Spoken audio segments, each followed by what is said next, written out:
Carla N. Camacho. Present. Alvaro A. Santos. Present. Rita A. Sablan. Here. Philip Mendiola Long. Here. Vice Chair, we have 5 trustees present. We have a quorum. Thank you, Marissa. And in our midst, we also have our Administrator, Bobby Regis, our Finance Officer, Sky Hofschneider, and our Legal Counsel, Rob Torres. And we do have members of the public in our midst. From the legislature, we have our Ways and Means Committee Chair, John Paul Sablan, and Congressman DJ Atta, and the press is here. Mariana's press is here, and Marisa, our board assistant. Do I hear a motion to adopt today's agenda? Motion to adopt today's agenda, Madam Chair. Second. It's been moved and seconded. Those in favor say aye. Those opposed say nay. Aye. Aye. Aye, motion carried. Thank you. Now we'll turn over to public comments. Madam Chair, Do we have any people in, we don't have. we don't have? We don't have. That's good. So there are no public comments. There's nobody in the hall for public comments. Therefore, we'll continue on with our meeting agenda. So we'll go to item number 3, communications. And I would like to ask the administrator if we received any communications over the past few months. Madam Chair, we received the communications from the governor's office on Public Law 24-13. This is the governor's message number 24-120. All right. And this is the bill for the $29 million for the settlement. So that's the communication that we received and transmitted to the board and the administrator. Authorizing Mariana's Public Land Trust to withhold and retain net annual distributable income starting fiscal year 26 for repayment and security of the loan, and that is the Public Law 2413. Correct. Okay, authorizing between CNMI and Mariana's Public Land Trust that $29 million. And with the transmittal, they transmit a copy of the bill? The, Yes, The law? the Public Law you 2413. know, good to see that, please. Okay. Okay. Thank you. Thank you, Bobby. Any other communications? No, Madam Chair. Okay, so we'll go on to part 4, adoption of minutes. So we have August 21 and a continuation on August 22 and a September 10. Have you had a chance? Do I hear a motion for any of the minutes for adoption? Motion to adopt the August 21st and continue on August 22nd, Madam Chair. Minutes. Thank you. Second. It's been moved and seconded to adopt the minutes of August 21 and the continuation on August 22. All those in favor of the motion say aye. Aye. Okay. Aye, motion carried. We'll have September 10, adoption of minutes for September 10. So moved. Second. Been moved and seconded to adopt the minutes of September 10. All those in favor say aye, those opposed say nay. Madam Chair, Yes. just a correction on Okay, that. discussion? Yes. Just to change, note that it says legislative committee meeting. Marissa, it was the finance committee of the whole. That's the finance committee of the whole. And what was that date? September 10th. September 10. Okay.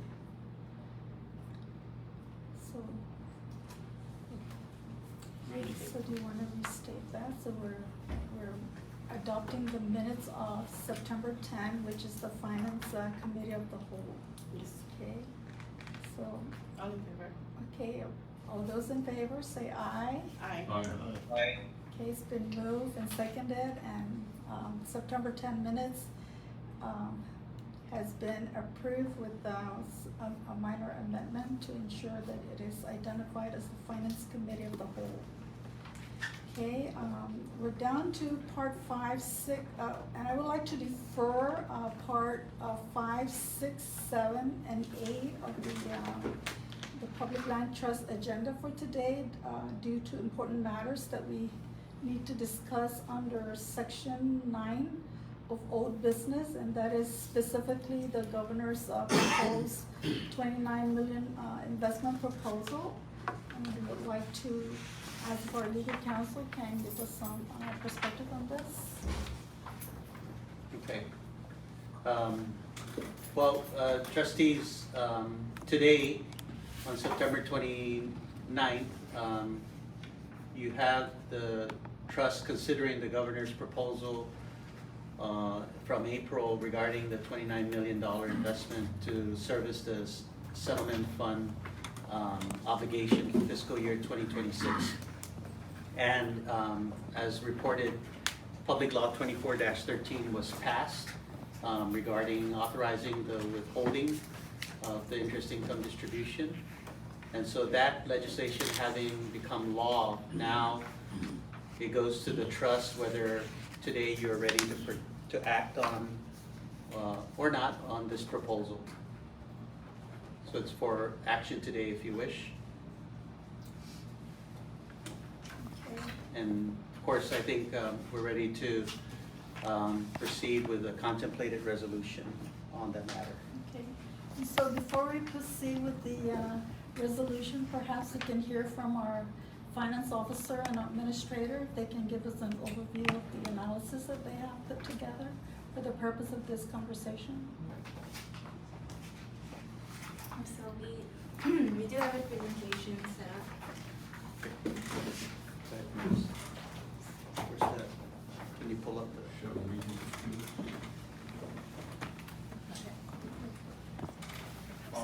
Chairman, Yes. would it be possible to provide a copy of this to Yes, members, please? we'll provide. Yes. Yeah. Thank you.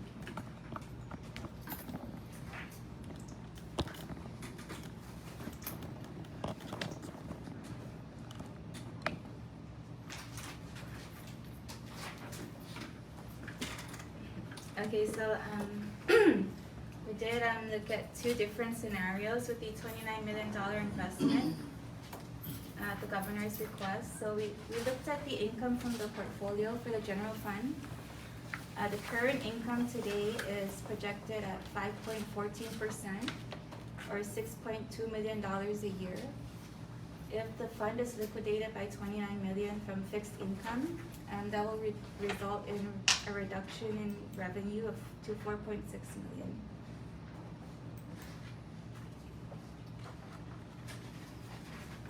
So the reduction in revenue with the portfolio liquidation will be $1.5 million a year, which is compounded approximately $23 million over 12 years.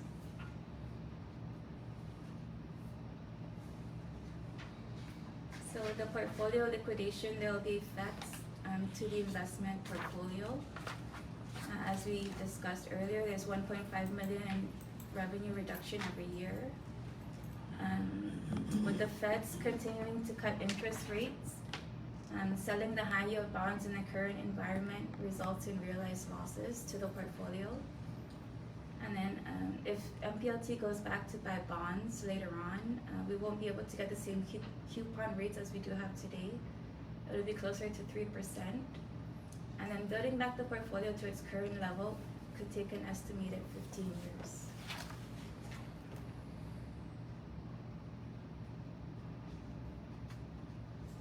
So this is just a cash flow projection with the loan included. With a $29 million liquidation. So if we look at the timelines,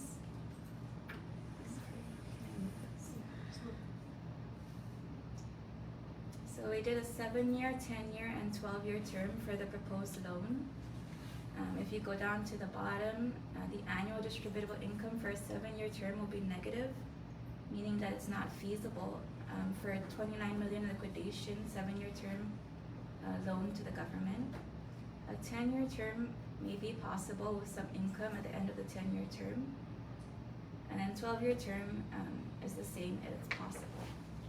So with the liquidation of the portfolio of 29 million, the anticipated loan payoff is going to be 10 to 12 years depending on market conditions.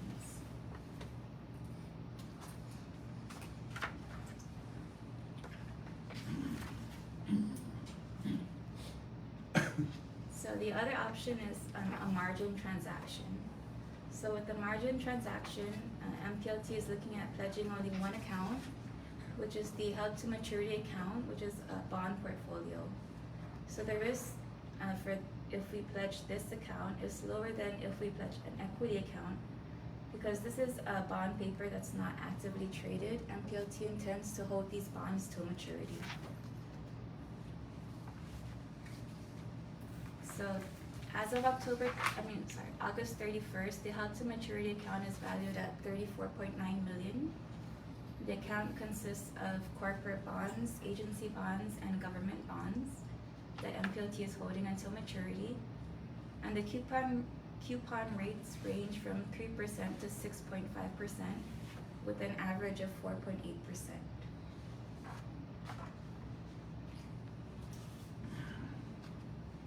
So we did an analysis on what would happen if the value of this portfolio decreases by certain percentages.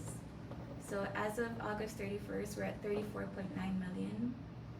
If it decreases by 5%, it goes down to 33 million, 10%, 29 million, 15%, 27 million, and 20%, 26 million.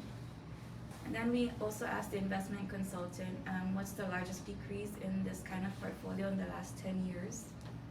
So in the last 10 years, the largest decrease in valuation for this portfolio was about 10 to 12% in 2022. And this was during COVID times. So then we look at the effects of a margin transaction to the portfolio. So if MPLT doesn't liquidate and does a margin transaction, the distributable income to the general fund will remain basically the same, with potential increases depending on the market. And because the Fed is projected to continue cutting interest rates, the bond portfolio will increase if we maintain these bonds. And then the portfolio can continue to grow from its current levels. And this is the same cash flow analysis that we looked at earlier, but this is with the margin transaction. So we took the assets under management, the revenue, the gross revenue, the projected interest for the loan to the CNMI government, and then resulting in income before expenses of 8.3 million. We reduced the MPLT operating expenses, the interest on the loan of 2 million, and then the projected principal payment of 3.2 million a year. So at the end of the year, there'll be about 1.4 million in distributable income remaining.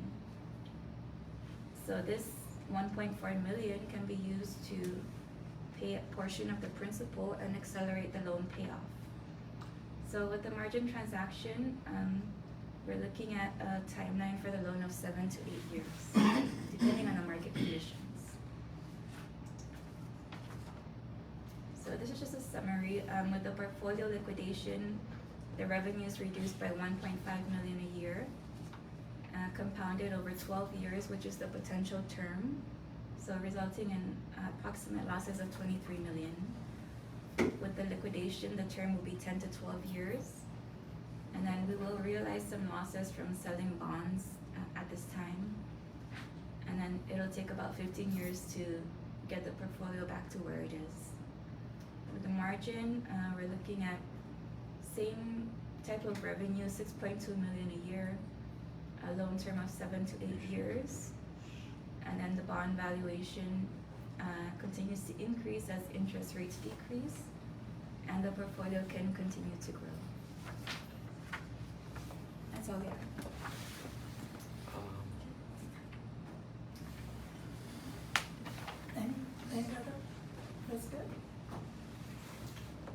Chair. Yeah, go ahead. So, can we go to the margin analysis, the one that has the 7-year?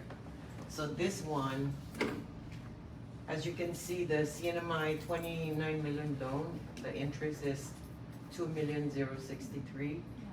And then this is the wash. We have to account it for as an income, but then because we're not receiving any from the central government, it's a wash. So we subtracted the 2,063,000 from there. I just thought I should show that. So what's hidden under the stop share, is it distributable income? Distributable? Yeah, that's annual distributable income. Okay.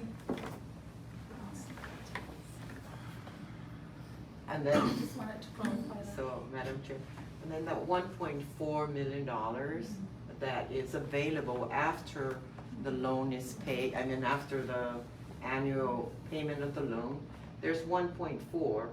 This can be applied against the principal of the loan Right. to accelerate the payoff. Yeah, that's good. So Madam Chair. Thank you, that was very helpful. And are there any questions from the trustees as far as the analysis? Yeah, it's clear. Very clear? You know, that with the, if we are to liquidate, it's gonna take about 12 years to, you know, to repay. And with margin, it's a shorter amount, that means that we're gonna have to pay less interest versus from 7-year less interest, and the 12-year, that they, you know, the interest will have compounded. So that's the reason why, you know, the trustee has indicated that it would be to our advantage, and also it would be a prudent decision to allow us to get into the margin loan so that we can preserve the corpus, so that we do not touch the, you know, the funds, or the fund continue to invest on a regular basis rather than to take that out and diminish our rate of return. That's why I am supporting, and that's why I'm asking the legislature to consider introducing the margin authorization for the trustee to engage. Madam Chair, Yes, go ahead, Chairman Long. I'd like to make a motion to approve resolution 17001A. No, maybe not that one, Chair. You want to introduce resolution 25001, Chair? I'm sorry, 25001, yes, sorry. Okay, there's a motion to approve MPLT, To introduce. to introduce MPLT Resolution 25001, which is a resolution approving a loan agreement with the CNMI government through the Office of the Governor in accordance with Public Law 2413 for the CNMI government obligation to the NMI Settlement Fund for fiscal year 26 and the principal amount of $29 million, including the terms of the proposed loan agreement between MPLT and the CNMI government and such additional necessary transaction documents with terms and condition. So there is a, was that his motion to approve? Yes, his motion is introducing the motion. Okay. Yes. Yeah. So And I second that. it's been moved and seconded to approve the introduction of MPLT Resolution 25001. All those in favor, please say aye. Aye. Aye. Aye. Those opposed? Motion carried to introduce MPLT Resolution 25001. And I would like for our, this is going to be sort of like a working. This is now introduced for discussion. For but I'll discussion, summarize. okay. So, Council, can you lead us through the Sure. resolution, please?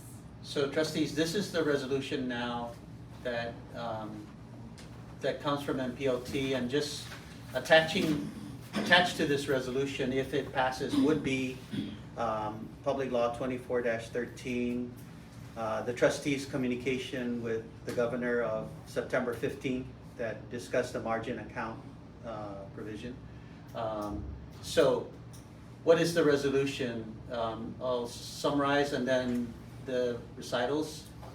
And it summarizes that on April 22nd, Governor Palacios submitted that investment proposal for the pension obligation bond anticipatory note to fund the settlement fund obligation for fiscal year 2026. And through those discussions, MPLT with the governor and Raymond James informed the administration of the need to include a margin account provision, and the draft legislation included that the trustees found to be necessary. And that on June 18th, the government through Secretary of Finance supplemented that proposal with follow-up submissions. That's also attached as a loan proposal. And at its June 2025 meetings, the trustees approved to consider the loan proposal for the $29 million loan with an interest rate of 7.5%, with authorization for margin account and defend, indemnify, and hold harmless provisions in the form of legislative authorization providing for 100% withholding of annual interest income distributions until satisfied. On September 23rd, Governor Apatang signed into law what became and is now Public Law 24-13, which is that legislative authorization for a public debt authorizing the CNMI to enter an agreement with MPLT pursuant to terms agreed to between MPLT and the CNMI. But it does not include the margin account provision that MPLT had required. But it did have the provision for the defense and indemnification of the trustees. Also, again, as indicated, prior to the approval of what was the House bill at the time on September 15, 2025, the trustees met with Governor Apatang to inform of the importance and necessity of the margin account provision in the legislation, which is indicated by the analysis. MPLT followed up that meeting with the letter, and so the law does not have the margin account authorization, and this requirement remains pending, which the MPLT discusses as part of the obligations of the contemplated loan agreement. And as in consideration of the loan proposal, the trustees have engaged in their due diligence with the representatives and introducing this resolution, approving that loan agreement with the specific conditions set forth below for the loan agreement. But pursuant to the resolution and the discussions, they will formalize their agreement through this resolution and the loan agreement. But under this resolution, the trustees authorize and approve the loan agreement under the diversified local investment asset class on the following terms and conditions, which you know is going to be funded by the hold to maturity, the bonds, assets. But in passing this resolution, the trustees have determined that the proposal for the loan agreement, inclusive of Public Law 24-13, has not met all of the requirements imposed by MPLT. And so the trustees set forth the following justification in their determination that such an investment through the loan agreement is a reasonable and prudent transaction and investment as being in the best interest of MPLT and the beneficiaries of the CNMI through the Office of the Governor and the Legislature. And those conditions that the 7.5% interest is competitive and that the current $51 million loan with the Bank of Guam is at 8% per annum. That the loan is secured by the withholding of annual interest income distribution of 100% withholding of those distributions. But the trustees, in approving the proposal, do so with specific and appropriate conditions as part of the investment. And in the resolution, in order to invest through a loan agreement with a substantial rate of return to support the efforts of stabilization through this loan agreement, while the CNMI secures a bond to satisfy its annual obligations with the settlement fund, approve the government's $29 million loan for the settlement fund obligation for fiscal year 2026. But that the loan agreement shall require the CNMI government to meet the additional and specific obligations and commitments by MPLT herein. Those are the following. An amendment or subsequent legislation is to Public Law 24-13, which provides authorization by public law of the margin account transaction investment secured by the fund corpus, and that such legislation and or executive orders shall direct the immediate remittance of all reserve funds held by the CNMI Department of Public Lands, excluding security deposit, reported in the amount of $7 million for investment by MPLT pursuant to the CNMI Constitution. At all times, the loan agreement obligation for the $29 million remains in effect.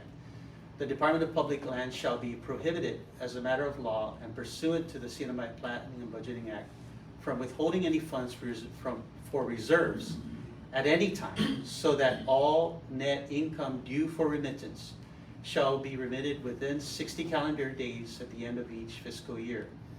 This is a, quote, no further reserves, end quote, provision for the Department of Public Lands to ensure that MPLT receives the funds to invest and earn income to retire the $29 million obligation as soon as possible. Further, legislative or reprogramming by the CNMI government so that minimum annual remittances from the CNMI Department of Public Lands shall be at least $1 million per year from that department's annual budget, or any amounts in excess thereof. The reduction of operations expenses for the Department of Public Lands and minimum annual remittances in this amount or greater will enable MPLT to have a reduction of the loan payments through the increased withheld interest income distribution. That MPLT provides as justification the following information in addition to the analysis that was given, and investment standards to inform the CNMI government and the beneficiaries as to why it is in the best interest of the beneficiaries to proceed with a margin account provision and the remittance from DPL rather than liquidation, the drawdown of the $29 million. This includes the following. That with the margin account authorization, MPLT will be able to finance the $29 million loan agreement with the loan securing the general fund corpus without compromising the total earning opportunities of the investment funds. The source of security for the margin account will be the bond asset class in the hold to maturity provision in MPLT's investment group. Given the current market conditions with the margin account loan agreement is low risk, given the repayment by withholding of interest income through the margin account. Hold to maturity funds are bond accounts. When interest rates are being cut, as is happening now, the bond performance profile improves. Bond investments are secure and stable fund repayment sources. If MPLT were to proceed with the liquidation of $29 million from the fund corpus, which is at about $121 million now, without a margin account, there will be a more detrimental effect. With rate cuts now and the drawdown of funds, MPLT will suffer losses due to the liquidation, which is the sell-off before the rate cuts. And we reference the analysis as well. Thus, if MPLT were to sell the bonds by liquidating, we would lose $1.5 million a year in interest income over 12 to 15 years, as discussed in the analysis. Compounded over that period, that would result in a loss of approximately $23 million of income that the general fund would cost the general fund by proceeding without a margin account approach. Therefore, in light of the foregoing terms, the trustees approve, if this resolution passes, the following loan agreement conditions. And this is the pro forma agreement where the loan agreement, we would execute a loan agreement to continue until all of the obligations for the $29 million have been paid in full, including principal, interest, costs, expenses, fees, and other charges, as the parties agree to write in writing to terminate this agreement. General description of the repayment obligation is the principal up to $29 million, and to pay MPLT interest on amounts of principal drawn upon by the CNMI upon this agreement, in addition to repayment of the principal drawn. Specific terms and conditions are a loan agreement of $29 million, interest at 7.5%, and a disbursement request at $29 million, as needed by the CNMI, MPLT shall disperse at least $7 million per quarter directly to the NMI Settlement Fund Administrator for payment on behalf of the CNMI obligation under settlement agreement for fiscal year 2026. All quarterly disbursement requests shall be reviewed and correspondent funds shall be released by MPLT on a date which shall be no later than 30 calendar days following receipt of a written request from the CNMI for such disbursement. Pursuant to Public Law 24-13, the CNMI shall use the funds through this agreement for the minimum annual payment to the settlement fund. At no time may the CNMI use the agreement funds for any other project, obligation, debt, or payment whatsoever. MPLT shall withhold the entire annual distributable income due to the general fund each year, starting fiscal year 2026, pursuant to Article 11, Section 6, and as authorized by Public Law 24-13, until the total sum of fund disbursed under this agreement, inclusive of interest, is fully satisfied. CNMI shall execute a promissory note signed by Governor Apatang and the Secretary of Finance, assuming liability to MPLT for the $29 million loan. Under the reporting, the Secretary of Finance and the Office of the Governor shall issue a quarterly report to the CNMI Legislature entitled MPLT Loan for $29 million to NMI Settlement Fund for Fiscal Year 2026 report, and inform the Legislature of the payment of the MPLT funds to the Settlement Fund.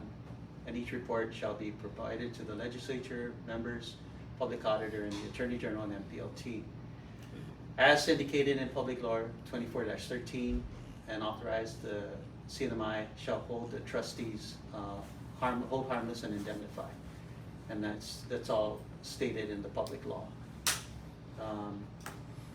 And then the CNMI shall furnish to MPLT with reasonable promptness any data and information, financial or otherwise, concerning the CNMI, including DPRs, from time to time may be necessary for MPLT, requested by MPLT for purposes of administering compliance with this agreement.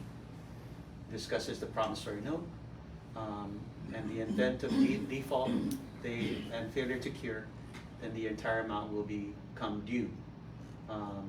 No delay or omission in exercising shall operate as a waiver, and the CNMI waives presentment or demand of the notices of default, and in the event of default or action by MPLT, MPLT would be entitled to all reasonable costs and fees for enforcement.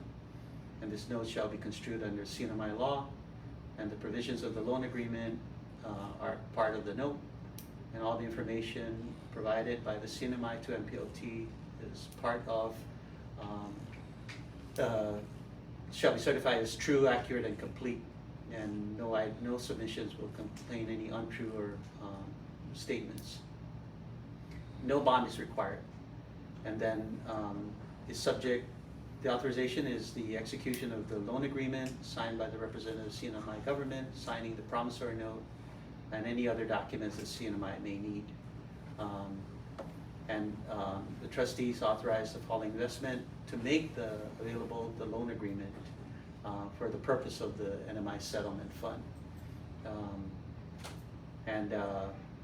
As to the priority of collection of any debts drawn upon by the CNMI government upon this loan agreement, the trustees agree and concede to support it at MPLT's priority to any obligation to the CNMI government, to the NMI Settlement Fund, or to pre-existing bond obligations. This is so that we don't hamper the efforts to get a pension obligation bond. And those are the terms and conditions. Chair. Thank you. It was very long, but very important for all of us to, to really think about, because of the urgency of the need for the government, but also as it stands, our fiduciary responsibilities, right? So I open the floor for discussion on this MPLT resolution. Madam Chair, if I may? Yeah. Go ahead. Can we go back to page 4? Page 4. One moment. There's a question here, Council. Page 4. What item? Is there Yes. Item G. page 4. Page 4 of the Yeah. resolution. Yeah, be it further resolved on page 4. Okay. Item G, There Okay, you go. Go down. G. yes. Okay. Because it says 1.5 there, and then what we have on our so, slide is 1.57, so that's closer to 1.6. Don't you think we need to make that change? Sure.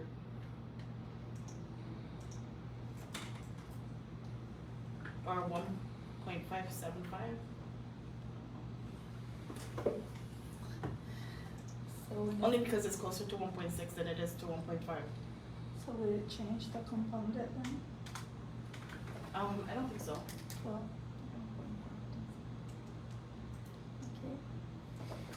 Okay, that's noted. Chairman Long, did you want to say something? Yeah, I just wanted, for the record, I think, you know, the analysis done by the administration and the legal analysis done by legal counsel, I think it's important.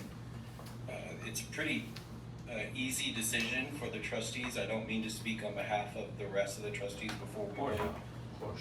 but we've discussed this at valorem. I mean, we've been going over this and just doing everything we can in order to find a favorable return on investment for our beneficiaries, whilst also trying to help a current beneficiary, which is the general fund, with their financial issues. So, you know, first and foremost, we have to make sure that the investment is valid and has a favorable return. But the second and most important is what is the impact to the asset allocation, and then the remaining of those assets after we deploy this investment to the general fund, what impact, if any, will it have on our overall return? So I think the administration did a really good job explaining that, you know, without margin, for my vote, it is impossible for me to consider a loan to the general fund that would negatively impact the MPLT trust fund over a 15-year period by over negative $23 million. The only way that this could possibly be achieved is utilization of what is an acceptable practice in the financial markets world, and that is a margin account. And if I could, Madam Chair, if I could speak a little bit more on that, because I think maybe some people, some members of the public are a little bit confused and maybe, you know, for lack of better understanding, MPLT, and I want to just verify today that the administration or any other of the trustees were not asked how our margin would be set up. And I think the important thing for those who don't understand is usually in the capital markets, margin is taken off of equities, and equities are like Apple and Amazon stock. And then those equities are used as a pledge saying, I hold 100 shares of Amazon, and you know what, there's a really good deal in NVIDIA right now. So I'm gonna give you, pledge 100 shares of my Amazon, and you're gonna give me cash so I can buy NVIDIA. The risk in that from a margin perspective is equity markets go up and down every day in the equity markets, and if there's, specifically now with equities being, in my opinion, significantly overpriced, there's a risk of it downturning. So what happens if my Amazon stock, which used to be $100, now is only $50? Well, the person who loaned me the money to buy Amazon is going to come knocking on my door and say, hey, your collateral doesn't meet your obligation of the money I gave you to buy NVIDIA. So either you're going to have to sell NVIDIA or you're going to have to sell Amazon, but somebody's got to pay me. And that's the inherent risk that I think some of the people who aren't familiar with different financial structures assume that MPLT is going into a high risk margin leverage account with a high-risk collateral. That couldn't be further from the truth in what we are proposing and what we've worked out with our financial advisor. As eloquently as the PowerPoint displayed, is the trustees as well as our investment advisors are using what's called bonds, and a higher level of a bond is for trading is called a hold to maturity position. So a hold to maturity position is I actually own the corporate paper. A manager is not holding a synthetic number and is trading that bond daily, right? So there could be fluctuations in the value of that bond daily, and I could assume the risk of a manager making a horrible decision and selling or buying at the wrong time and then affecting my portfolio. So I have a risk of a manager making wrong decisions. MPLT has a different strategy. We have what's called hold to maturity. That hold to maturity position means that I don't have a manager. We're holding the paper, our custodian is holding the paper, and all we do is sit back in cruise control and collect a coupon payment, an interest payment on that bond, meaning it's not traded daily. We don't take any manager risk, so it's one of the safest types of margin collaterals you could ever get, which allows us to bully or negotiate the person loaning us the money to push that yield down on the interest that we are borrowing that money for. So for those who don't understand, what that means is, one, MPLT is using a very valuable asset that gives us leverage to negotiate a lower rate, but also gives us risk control in that, one, we're eliminating a manager risk and we're eliminating a daily trade risk. So the value of that bond is and these are high-level corporate bonds, are expected to stay at the same value. And as Sky pointed out, now that the Federal Reserve is turning down the volume and lowering the Federal Reserve rate, anybody who holds interest rates at above 4.5%, the paper is actually worth more than the face value. So if I have a $100 bond, but my bond is paying 4.5%, somebody's going to pay me more than $100 for that. They're going to give me 110 for it because they're buying the yield. They're buying a 4.5% yield, because today, if they were to go out to market, they can only buy it at 3.65, right, or 3 whatever. So, without going into more detail, I think that was the misunderstanding in some of the people who were trying to explain that margin was a very risky position for MPLT to take. I think it's just because there was a lack of understanding of the position MPLT had, one, with hold to maturity bonds, and two, the low risk or low Sharpe ratio that we have in managing this margin, so that we can get to a point where, one, we lower our risk threshold over the course of a 6 to 7 to 8 year period, and that is the purpose, right? So I think everybody at the table needs to understand, we don't want to in order to help the current fiduciary with their extreme problems with a suitable investment on behalf of MPLT that is a favorable return of investment for a future beneficiary, we don't want to undercut that future beneficiary by making a bad decision today to only favor today's beneficiary. I hope everybody understands that. So I think that's what we're trying to do here, is weigh and balance. One, that the most important thing is it's got to be a good investment and it can't impact our portfolio. But two, that the type of investment that we're doing doesn't shortchange our future beneficiary and actually assist them. And I think by executing this margin account, what we're doing is we're shortening this investment with the current beneficiary so that we could redeploy that capital after we've done this short-term investment, so that the longer-term beneficiary or future beneficiaries have the benefit of a trust fund that's growing and that you know, in the future can be similar or like the Bishop Trust, to get to a size to where we are a large fund in the Pacific that, you know, people admire and look at and look for advice. That's kind of one of the things I think all of us agree with and what we're trying to go for. So, you know, I just wanted to kind of explain why maybe there was some misconceptions of how margin works and how different our trust fund is doing this margin account. So I hope I've clarified that, and I hope I haven't talked everybody's ears off. So thank you, Chair. Thank you, Chair.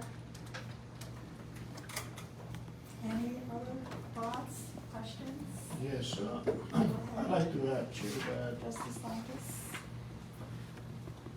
when we contemplated about the margin account, I remember our first and several meetings with the late Governor Palacios. And one thing that caught our attention at the time, also during those meetings, was the fact that he foresaw that the EDA loans will continue in the future, besides what we have right now, the 7-year line of credit with the government. He foresaw that in the future there will be more EDA type of loans in which the CNMI government will be required by the feds to upfront the money. To upfront the money, and then the CNMI government will be reimbursed. So looking at that scenario in the future, we could imagine that the government will be looking at MPLT again to help them with this upfronting of capital and to be reimbursed later by EDA or some other federal agencies.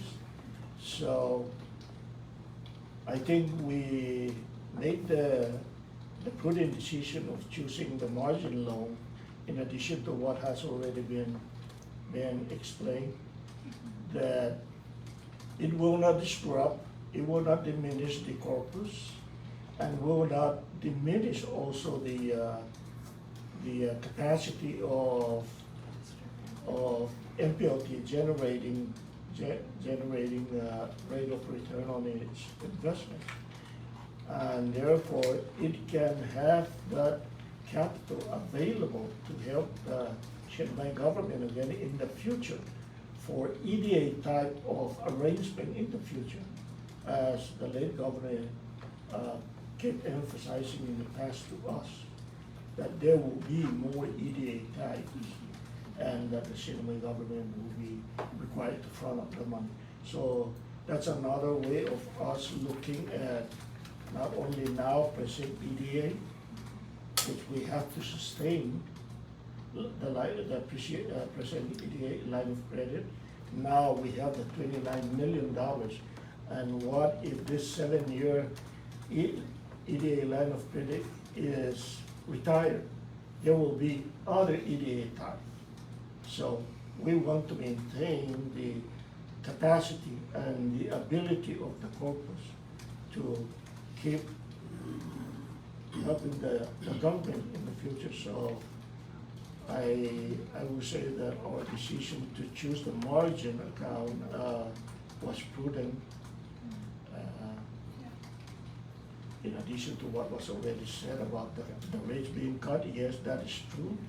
Federal Reserve, I keep hearing that they're going to be cutting about twice this fiscal year and maybe more to stimulate the U.S. economy, and that will have a ripple effect over here to the territories, including us here in the Sierra Madre.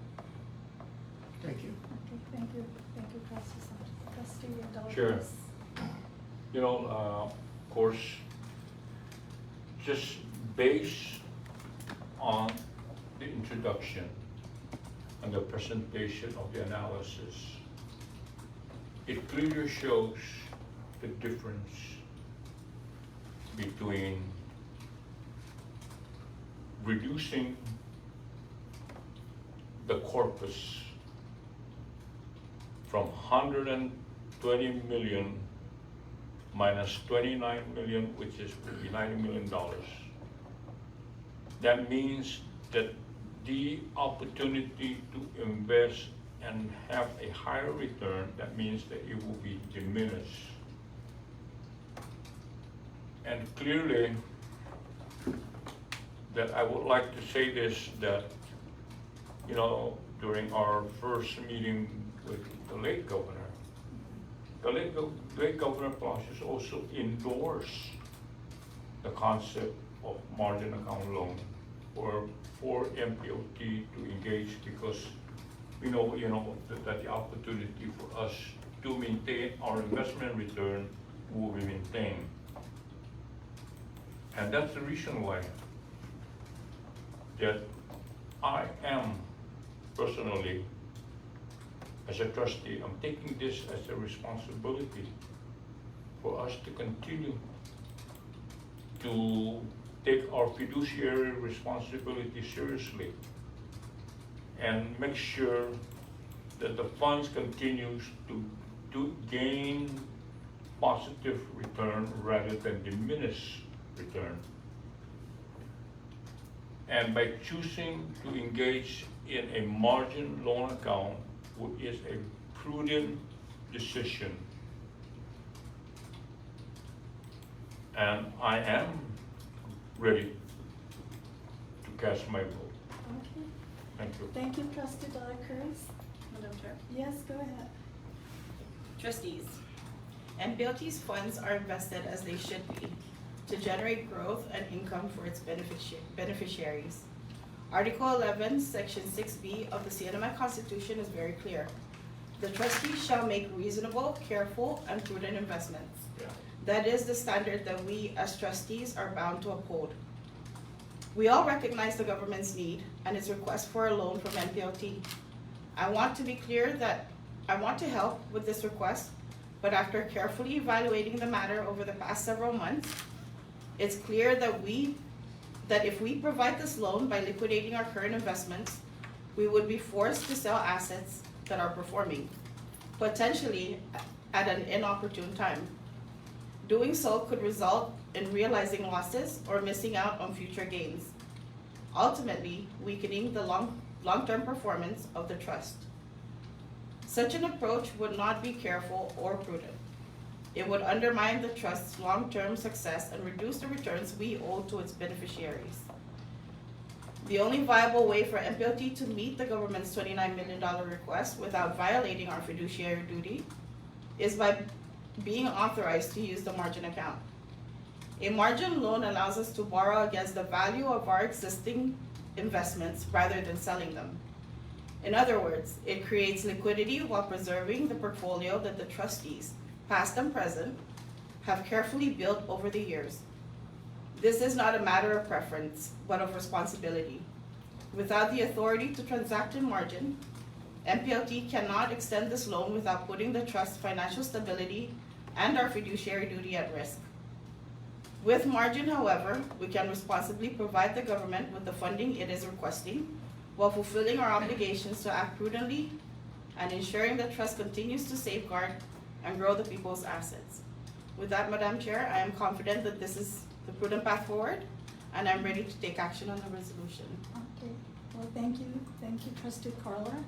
And it looks like we all are in agreement that the margin transaction is really the best and the most prudent investment as we take on this responsibility to help the CNMI government with its request of $29 million for the pension obligation bond.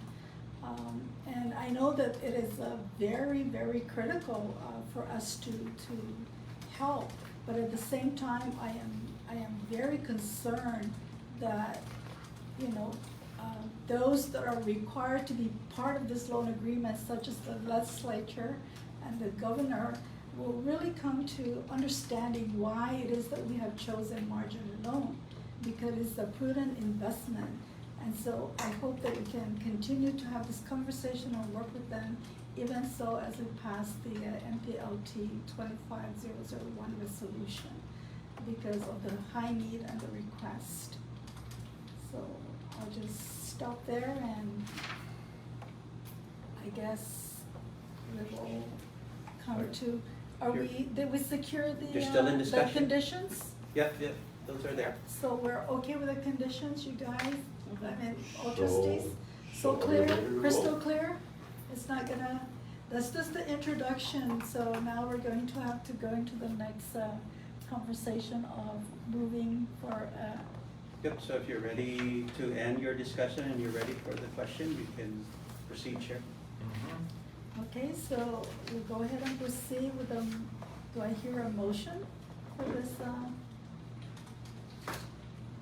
Well, for this resolution? That was the Yeah, no, introduction and we have our discussion, so now we need to do a motion to adopt. Motion, you know, I move that the trustee, you know, like consider the, you know, the resolution to move, to approve The MPLT resolution. MPLT resolution 25, as written. Okay, Second. so been moved and seconded to approve MPLT resolution 25001. As written. If there are no further discussions, are we ready for the question? Ready Roll for call, the question? please. Pedro Q. De La Cruz. All right, Chair, before I cast my vote, I want to say something. That, of course, I am a retiree.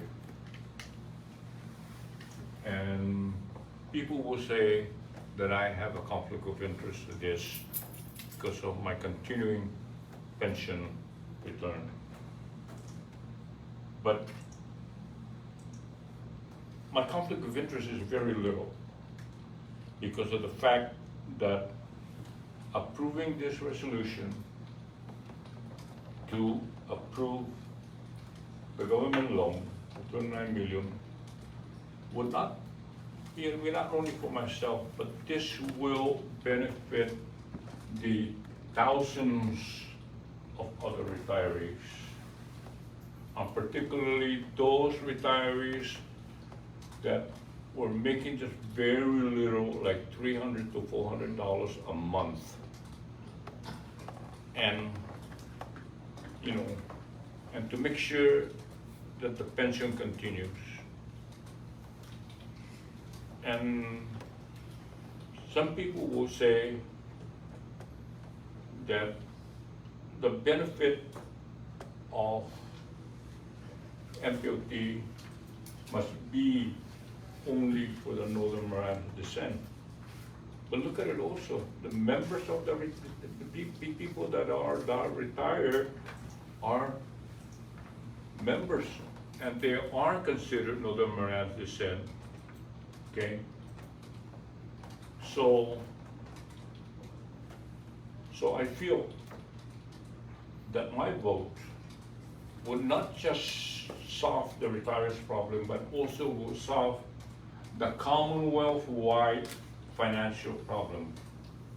Because freeing the $29 million out of the new probation bill, okay, will allow that $29 million and that appreciation to be distributed among the other government agencies. So therefore, let's just put it this way. Granting the $29 million is not just for the benefit of the retirees, it's going to be the benefit of the entire Commonwealth. So my vote is yes. And I have disclosed that I have very little conflict of interest. My vote is yes. Thank you, trustee. Don, please. Carlene Camacho. Yes. Alvaro A. Santos. Yes. Rene Sablan. For the record, like trustee De La Cruz, I would also like to state that I have a conflict of interest concerning the motion at hand. Therefore, I will be recusing myself from voting the resolution.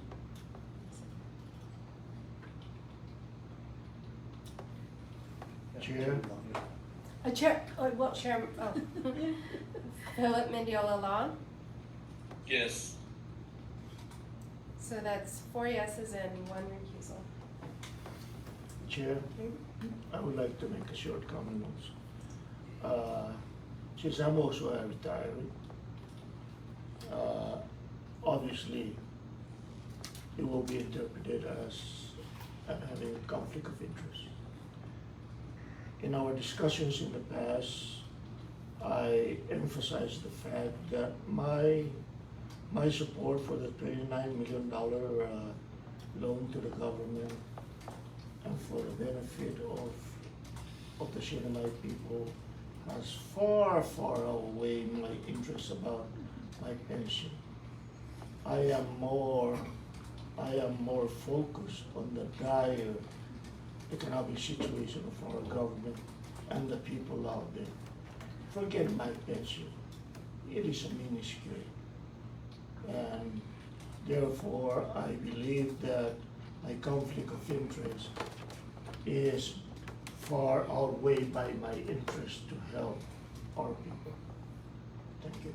thank you, trustee Santos. With 4 yeses and 1 recusal, the MPLT resolution 25001 passed. Yes. Yes, so. Yes. How they do it in the At this house. point in time, we'll go ahead and take a 15-minute break, Yep. and then we'll come back, okay? Your search for unbeatable internet speeds is over. Visit Docomo Pacific today and sign up for as low as $60 a month so you can experience our fast, reliable internet speeds for yourself. Docomo Pacific, better together.